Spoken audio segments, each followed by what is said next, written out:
Summary and Analysis Chapter 8 of Adventures of Huckleberry Finn. Summary. Huck wakes and takes in his surroundings, like a couple squirrels. Huck says, "That jabbered at me very friendly." Soon Huck hears a boom sound. Looking upstream, he sees a fairy firing a cannon, which, Huck figures, is being done to make his own carcass come to the river's surface. Hungry, Huck remembers that people looking for carcasses in the river put quicksilver in loaves of bread and float them down the river, because they always go right to the drowned body and stop there. Huck retrieves such a loaf, and is pleased to learn that it tastes better than the low-down corn pone that he usually eats. Huck thinks that the widow or parson must have prayed for a loaf of bread to find his body, and, indeed, one did. He figures that when somebody like the widow or parson prays, the prayer is answered, but that when someone like him prays, the prayer goes unanswered. Huck hides behind a log near the island's shore to observe the ferry as it passes. Many people he knows are on board, including Pap, Judge Thatcher, and Tom Sawyer, all of whom are talking about Huck's murder. The captain tells them to scan the shore of Jackson Island for the corpse, and all of them do so, but none see Huck even though he is very close by. The cannon is fired, and Huck imagines that, had it been loaded, the blast would have killed him. The ferry drifts on downstream. Huck makes a tent, catches a catfish to eat, and puts in more fishing lines to catch breakfast. He begins to feel lonesome, however, and decides to go to bed. Such is his routine for the next 3 days and nights. He thinks of himself as the boss of Jackson's Island. One day, however, after running across a snake and trying to shoot it, Huck comes across the yet smoking ashes of a campfire. He nervously returns to his camp and hides his things. He himself hides in a tree. When it gets dark, Huck paddles to the Illinois bank of the river, prepares supper, and decides to stay put for the rest of the night. Suddenly, Huck hears the sound of horses and human voices. He shoves out in his canoe and ties up back to his old place. There he tries to get some sleep, but can't, for thinking. Restless, Huck goes into the woods with his gun, to re-find the campfire ashes he discovered earlier. Though he has no luck, later he does see a fire. A man is sleeping nearby. It is Jim. Huck greets him, but Jim jumps up, then falls to his knees, begging Huck not to hurt him, for he thinks Huck is a ghost. Huck succeeds in convincing Jim that he is not, in fact, a ghost. Huck also finds that he is no longer lonesome having found Jim. Huck learns that Jim came to Jackson's Island the night after Huck was allegedly killed, and that the runaway slave has been living on nothing but strawberries. Huck sets up camp and brings out his provisions of meal, bacon, and coffee, all of which Jim thinks is done by witchcraft. Huck also catches a catfish, which he and Jim enjoy for breakfast. The two eat till they're stuffed and lays in the grass. If it wasn't Huck killed in the cabin, Jim asks Huck who was killed. Huck then explains his escape to Jim, who praises the plan as being worthy of Tom Sawyer himself. In turn, Huck asks Jim how he came to be on Jackson's Island. Jim, reticent at first, has Huck swear to silence, which Huck does, and he assures Jim that he will honor his oath even if people call him a low-down abolitionist. Jim explains that Miss Watson treated him poorly and often threatened to sell him to a slaveholder in New Orleans. One night, Jim overheard Miss Watson say that, even though she doesn't want to sell him, she could get $800 for him, and so has decided to sell. Consequently, Jim fled, doing so by water to avoid being tracked by men and dogs. He eventually swam up to Jackson's Island.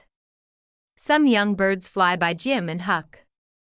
Jim says that this is a sign that it is going to rain, for chickens flying by signify rain, and so, Jim figures, the same must be the case with young birds. Huck makes to kill one of the birds, but Jim stops him saying that doing so would be death.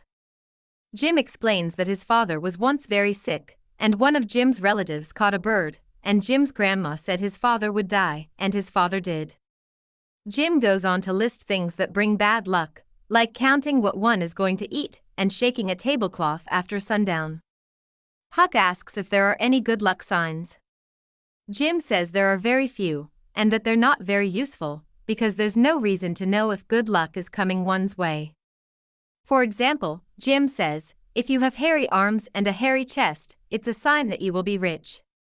Huck asks Jim if he has hairy arms and a hairy chest, which Jim does. Though Jim admits he isn't rich now, he says he was once rich, recounting how he lost his money speculating in livestock and a bank. But at last, Jim thinks he is rich now because he owns himself and he is worth $800. He wishes he had that money because then he wouldn't want no mo. Analysis. After being locked up with the hostile pap, Huck finds even squirrels to be welcoming. However, this scene is later contrasted with scenes in which nature is very dangerous. Although Huck is free in nature, he could not survive there without human society for very long. It's ironic, though, that here society provides Huck, albeit unknowingly, with better food to eat when he is presumed dead than when he is alive. Huck's thoughts on prayer have changed by this passage, whereas before he puts no stock in prayer, here Huck comes to think that good people's prayers are answered, and that bad people's are not. He sees himself as bad, because society has long equated his poverty and wildness with badness, though it is obvious to readers that Huck is not bad at all, revealing society's hypocrisy. Huck is maybe too curious about how society thinks about his murder for his own good. Overhearing discussions on board the ferry almost gets Huck wounded, after all, and he could have even been killed. He would do well to enjoy his freedom at a distance from people, at least for now. Huck is not as free in nature as would make him comfortable. He has to contend with life-threatening dangers like snakes, and also other people out in nature, like those looking for him who could revoke his freedom, or, even more dangerous, violent fugitives. Huck is in need of people he can trust, and who can help him at this point. He will experience difficulties impossible to overcome without friends. Just as things become desperate for him, Huck discovers a friend in Jim with whom he can negotiate the difficulties of nature and of society alike.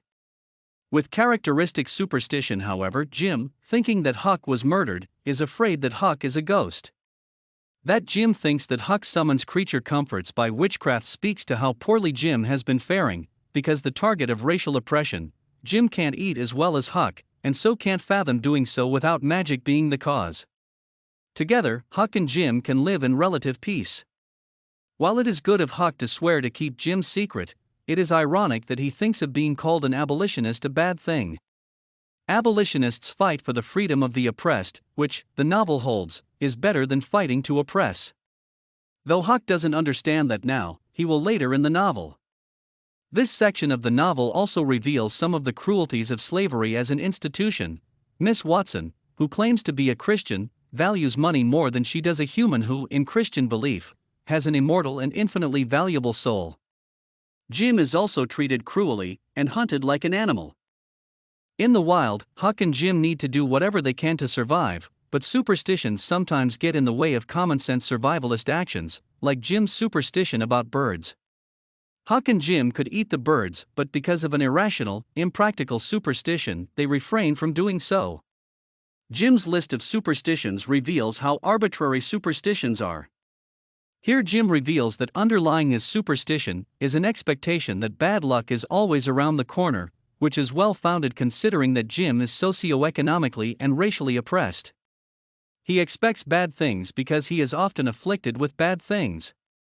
Jim also reveals here how a concept like wealth is relative. Even though he is not wealthy by societal standards, he knows that he is wealthy if only because he's free. Freedom alone makes one sufficiently rich. The concept of Jim getting $800 for himself also, though, highlights the craziness of anyone getting money for selling anyone else. Jim is worth more than $800, he's worth an infinite amount as a human being. By having Jim value himself according to slavery's terms, the novel shows how slavery makes no sense.